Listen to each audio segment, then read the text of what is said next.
यहाँ पे 30 based MCQ है दोस्तों। खास करके वैसे बच्चे जो SSC रेलवे वगैरह का तैयारी करते हैं उन सभी को बहुत ही ज़्यादा हेल्प होने वाला है, जस्ट लाइक आपका रिवीजन की तरह। ठीक है ना। भारत नाम की उत्पत्ति किससे मानी जाती है? तो राजा भरत। ठीक है। भारत को प्राचीन ग्रंथों में किस नाम से जाना जाता है? तो ये सब नाम रहता है। आर्यभट्ट हो गया, जम्बूद्वीप, भारतवर्ष भी। भारतीय इतिहास को 3 भागों में किसने विभाजित किया था? ये क्रिस्टोफर सेलारियस ने किया था। भारतीय इतिहास को कितने भागों में बांटा गया था? वो तो 3 भागों में बांटा गया है। ठीक है। फिर उसके बाद है कि भारतीय इतिहास के मुख्य स्रोत क्या हैं? तो ये जो है ना, मतलब मुख्य कितने स्रोत है दोस्तों? टोटल 4 है इसमें। ठीक है ना। निम्नलिखित में से कौन सा भारतीय इतिहास का स्रोत नहीं है? तो ये आधुनिक इतिहास, बाकी सब है। बाकी ये तीनों है, ये लास्ट वाला दोस्तों नहीं है। वेदों के संकलनकर्ता किसे माना जाता है? तो ये वेद व्यास को। वेद टोटल कितने हैं? तो 4। ठीक है ना। पढ़ो कहीं पे भी, बट रिवीजन आप यहाँ से कर सकते हो। वेदों में सबसे प्राचीन मतलब पुराना कौन सा है? तो ऋग्वेद। कितने मंडल है ऋग्वेद में दोस्तों? तो 10 है उसमें।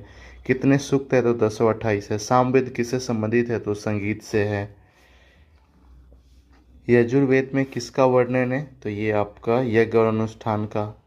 अथर्ववेद किससे संबंधित है? तो ये जादू टोना वगैरह से। सामवेद में किस वेद से, मतलब सामवेद के मंत्र किस वेद से लिए गए हैं? तो ऋग्वेद से। BC का अर्थ क्या होता है? तो मतलब वो बिफोर क्राइस्ट, मतलब ईसा से पहले। ठीक है। AD का जो है ना, AD का पूरा नाम मतलब फुल फॉर्म आपसे इसमें पूछा जा रहा है। तो AD का क्या होता है? एनो डोमिनी। इसका अर्थ क्या होता है? तो खास करके मतलब प्रभु के वर्ष में। ऑप्शन के अकॉर्डिंग आपको छांट लेना है। यजुर्वेद में कितनी शाखाएं मानी जाती है? तो 101। वेदों की भाषा क्या है? संस्कृत। ठीक है। तो एकदम बेसिक बेसिक सा है। ऋग्वेद में ऋग्वेद का मुख्य विषय क्या है? तो उसके बारे में यहाँ पे क्या है? देवताओं की स्तुति। सामवेद को किसका जनक कहा जाता है? तो संगीत का। अथर्ववेद में कितने मंत्र है? तो लगभग 6000 के आसपास में। ऋग्वेद कौन सा मंडल के बाद जोड़ा मतलब गया माना जाता है? ऋग्वेद का कौन सा मंडल सबसे बाद में जोड़ा गया मतलब ऐसा माना जाता है? तो 10वां। ठीक है। ये ध्यान में रखना है। वेदों को सामूहिक रूप से कहा क्या जाता है? तो श्रुति। ठीक है। भारतीय इतिहास का सबसे प्राचीन काल कौन सा रहा? तो प्राचीन काल हो गया।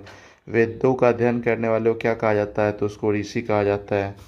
फिर उसके बाद वेदों में समाज को कितने वर्णों में बांटा, मतलब वर्णों में बांटा गया? तो 4। 4 वर्ण कौन कौन से हैं? तो ब्राह्मण, क्षत्रिय, वैश्य और शूद्र हो गया। फिर लास्ट यहाँ पे भारतीय इतिहास का अध्ययन किसके आधार पे किया जाता है? तो ये सभी है दोस्तों आपका बिल्कुल सही जवाब। अच्छा।